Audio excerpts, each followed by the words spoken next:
Di akhir tahun 1990-an, Indonesia pernah punya mobil nasional yang lumayan populer di kalangan masyarakat. Proyek mobil nasional ini merupakan sesuatu yang berpotensi untuk memajukan industri otomotif Indonesia.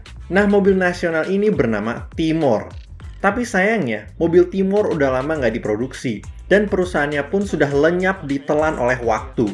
Tapi itu semua membuat gue kepikiran, kenapa ya mobil Timor sudah tidak ada? Itu yang akan gue coba bahas di video kali ini. Timor atau nama lengkapnya Timor Putra Nasional pertama kali didirikan pada tahun 1996 oleh The Darkness, The Legend, The Son of the President, yaitu Tommy Soeharto. Pendirian dari Timor merupakan tanggapan terhadap instruksi Presiden atau Inpres nomor 2 tahun 1996 tentang pembangunan industri mobil nasional, di mana Menteri Perindustrian, Menteri Keuangan, dan Menteri Negara Penggerak Dana Investasi atau kedua badan koordinasi penanaman modal melakukan berbagai langkah untuk mempercepat terwujudnya pembangunan industri mobil nasional. Contoh dari langkah-langkah yang diambil untuk terwujudnya industri mobil nasional adalah pembebasan bea impor untuk komponen yang masih diperlukan dan dibebaskan dari pajak penjualan atas barang mewah atau PPNBM. Selain itu, ditekankan juga bahwa harus sebaik mungkin menggunakan komponen yang dibuat di dalam negeri. Dari banyaknya perusahaan Indonesia yang bersedia untuk membuat mobil nasional, Timor lah yang dipilih sebagai perusahaan pelopor dari industri otomotif nasional. Mungkin lu bertanya, kenapa Timor yang dipilih? Itu karena Timor adalah perusahaannya si Tommy lah. Masa seorang bapak nggak mendukung usaha anaknya? Apalagi kalau bapak lu seorang presiden. Dengan dipilihnya Timor, mereka mendapatkan berbagai keuntungan yang disebutkan dalam Inpres nomor 2 tahun 1996. Tapi mereka juga diwajibkan untuk bisa memproduksi 15.000 unit di bulan September 1996. Kalau gagal, maka semua dana yang dipinjamkan ke Timor harus dibalikin ke pemerintah. Setelah dipilih pemerintah sebagai pelopor industri otomotif Indonesia, Timor langsung beraksi dengan membangun pabriknya di daerah Cikampek. Kemudian pada 8 Juli 1996, Timor memperkenalkan model pertamanya yang bernama Timor S515. Secara sekilas, kelihatannya hebat banget. Apalagi pada saat itu, Timor sama sekali belum membuat prototipe dari model yang akan mereka jual. Tapi kalau kita lihat lebih dekat, ternyata S515 bukanlah sesuatu yang asli buatan Timor. Melainkan ini cuma Kia Sevilla, tapi logonya diganti ke Timor. Kok bisa? Bukannya Inpres tadi bilang kalau mobil nasional harus sebaik mungkin menggunakan komponen dalam negeri? Sebelum gue jawab itu, sebaiknya kita mundur sedikit dan melihat apa kaitannya Timor dengan Kia. Sebelum pendirian Timor, Tommy Soeharto sibuk mencari perusahaan mobil asing yang mau diajak membuat perusahaan patungan atau joint venture. Awalnya dia sempat kepikiran untuk bekerja sama dengan Lada atau Iran Khodro. Tapi akhirnya, Timor berhasil menjalin kerjasama dengan Kia. Karena cuma Kia yang dengan bebas memperbolehkan Timor untuk mengubah logo, memodifikasi, memproduksi, dan menjual kendaraannya. Oke, mungkin lu pikir gue agak kasar kalau gue bilang ini Timor S515 cuma rebadge dari Kia Sevilla. Minimal pembuatan mobilnya di Indonesia kan? Salah.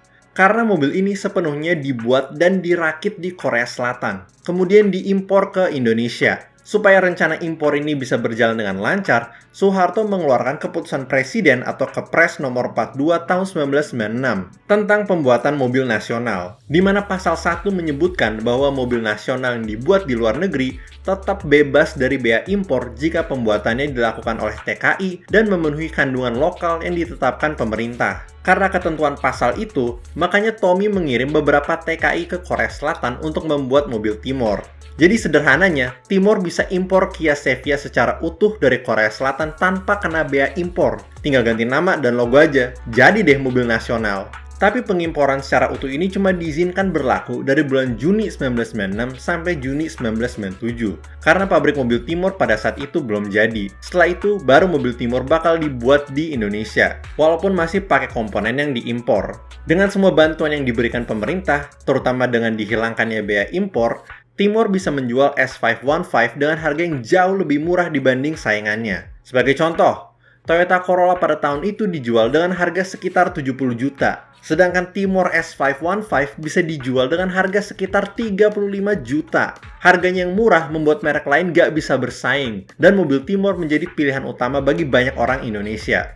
Oke, jadi Timor S515 adalah mobil yang murah sehingga banyak dibeli oleh orang Indonesia. Tapi bagaimana dengan speknya? Kalau kita lihat dari luar, mobil ini punya bentuk yang standar, seperti sedan lain di zamannya. Kalau kita masuk ke dalam, Timor S515 punya dashboard yang cukup modern. Terdapat AC dan head unit sistem audio. Nah, sistem audio ini dilengkapi dengan sistem password. Jadi siapapun yang nyolong head unit ini nggak bakal bisa mengaktifkannya. Setirnya juga udah dilengkapi dengan power steering. Walaupun tadi gue bilang dashboardnya punya penampilan yang cukup modern, terdapat sebuah kelemahan yang cukup mencolok, yaitu dashboard ini terbuat dari plastik yang keras, yang kalau terlalu lama kena sinar matahari secara langsung bisa rusak. Kalau kita buka kap mesin, mobil ini dilengkapi dengan mesin 1.5 liter inline 4 yang menghasilkan 80 horsepower. Mobil ini menggunakan transmisi manual 5 percepatan. Selain S515, Timor juga mengeluarkan model S515i. Model ini punya penampilan luar yang sama dengan S515. Interiornya juga nggak jauh beda. Tapi perbedaan utama dari S515i adalah mesinnya. Mobil ini masih pakai mesin yang sama, tapi sekarang udah menggunakan injeksi dibanding S515 yang masih menggunakan karburator, sehingga jumlah tenaga yang dihasilkan meningkat jadi 108 horsepower. Selain mobil sedan, Timor juga membuat station wagon yang bernama Timor S516i LE. Mobil ini didasarkan dari S515, makanya punya desain yang serupa, tapi mobil ini diniatkan sebagai model yang limited edition, makanya ada tulisan LE di namanya. Saking terbatasnya, gua aja nggak bisa nemu spesifikasi tentang mobil ini di internet. Jumlah yang diproduksi juga sedikit banget, dengan total cuma 30 unit. Selain itu, Timor juga sempat membuat prototipe berbentuk hatchback yang bernama Timor S2. Dari semua yang udah gue kasih tahu, kelihatannya Timor bakal sukses menjadi mobil nasional dalam tanda kutip dan menguasai pasar domestik. Bahkan untuk tahun pertama, harganya yang murah membuahkan hasil yang bagus. Dengan total penjualan model S515 sebanyak 19.417 unit. Tapi harga yang murah ini juga menjadi salah satu penyebab jatuhnya Timor. Karena perusahaan mobil asing pada nggak bisa bersaing dengan Timor, mereka melalui negaranya masing-masing pada mengajukan gugatan di World Trade Organization atau WTO terhadap kebijakan pemerintah Indonesia yang memberikan berbagai hak istimewa kepada Timor. WTO memutuskan bahwa Indonesia telah melanggar aturan WTO tentang subsidi dan bea imbalan. Akhirnya pemerintah Indonesia melalui keputusan Presiden atau Kepres nomor 20 tahun 1998 mencabut berbagai hak istimewa dari perusahaan Timor. Itu semua ditambah dengan krisis finansial yang dialami Indonesia pada tahun 1998 dan jatuhnya rezim Soeharto menyebabkan diberhentikannya program mobil nasional. Walaupun program mobil nasional sudah dihentikan, itu bukan berarti perusahaan Timor bisa langsung hilang begitu saja. Masih ingat nggak sama berbagai hak istimewa dan pinjaman uang yang diterima oleh Timor? Dengan dicabutnya berbagai hak istimewa tersebut, Timor langsung ditagih oleh pemerintah untuk membayarkan semua hutang-hutangnya. Total hutangnya ditambah dengan biaya administrasi pengurusan piutang negara mencapai 2,6 triliun rupiah.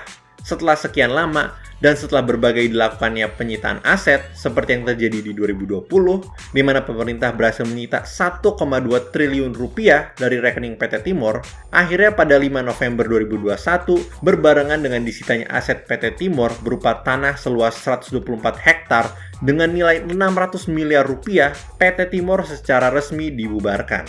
Oke guys, sampai situ dulu untuk video kali ini. Timor sendiri merupakan sebuah upaya dalam mewujudkan pembuatan mobil nasional. Walaupun gue sendiri nggak bisa bilang kalau ini mobil nasional dalam tanda kutip, karena mereka cuma impor Kia Sevia, terus logo dan namanya diganti. Padahal seharusnya mobil nasional adalah sesuatu yang dibuat di dalam negeri. Mesin dan beberapa komponennya nggak masalah kalau berasal dari luar, tapi mayoritas dari pembuatannya harus berasal dari Indonesia. Baru deh bisa kita sebut sebagai mobil nasional. Gue yakin kalau perencanaan program mobil nasional lebih dimatangkan dan Indonesia bisa beneran membuat mobil sendiri, itu bakal memajukan industri otomotif dan berkontribusi secara positif terhadap ekonomi Indonesia. Jadi gimana pendapat kalian tentang Timor? Apakah kalian pernah lihat atau bahkan punya mobilnya? Apakah Indonesia bakal bisa membuat mobil sendiri di masa depan? Kasih tau di kolom komen ya. Kalau kalian suka video kali ini, jangan lupa untuk like. Kalau nggak suka silahkan dislike. Dan kalau suka banget jangan lupa untuk subscribe. Makasih banyak guys.